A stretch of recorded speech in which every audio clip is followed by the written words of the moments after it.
তিনটা অপরাধ থেকে সবসময় সাবধান থাকবেন। যারা এই তিনটি কাজ করবে তাদের জন্য জান্নাত হারাম।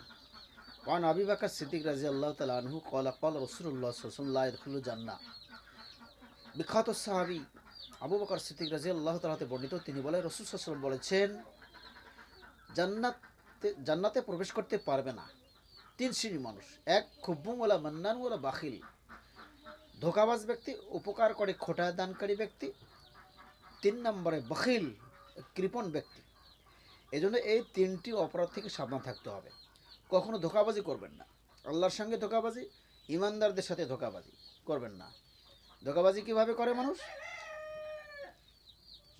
সুদ খায়, আল্লাহ এবং আল্লাহ রাসূলের সঙ্গে যুদ্ধ করার সামিল হয়, যুদ্ধ ঘোষণা করে, আবার সে সামনের কাতারে গিয়ে সেজদাও করে আল্লাহকে, এটাকে বলে ধোঁকাবাজি। তো এই ধরনের ধোঁকাবাজি অনেক আছে। আর উপকার করে কাউকে কিছু দিয়ে খোটা দেবেন না, তাহলে জাহান্নামে যেতে হবে। এই জন্য জান্নাত হারাম। আর আল বাখিল, কৃপণ, কৃপণতা করা যাবে না। 1 টাকা হলেও নিয়ত করতে হবে দান করার জন্য।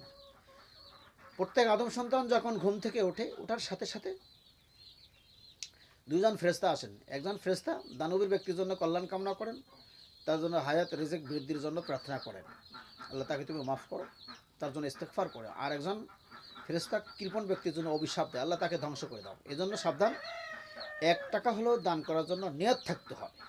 মানুষকে খাওয়াবেন, আত্মীয় স্বজনকে খাওয়াবেন, মেহমানদারি করবেন, হায়াত বাড়বে, রিজিক বাড়বে। সুবহানাল্লাহ। আল্লাহ সুবহানাহু ওয়া তাআলা আমাদের সকলকে আমল করার তৌফিক দান করুক। আল্লাহুম্মা আমিন।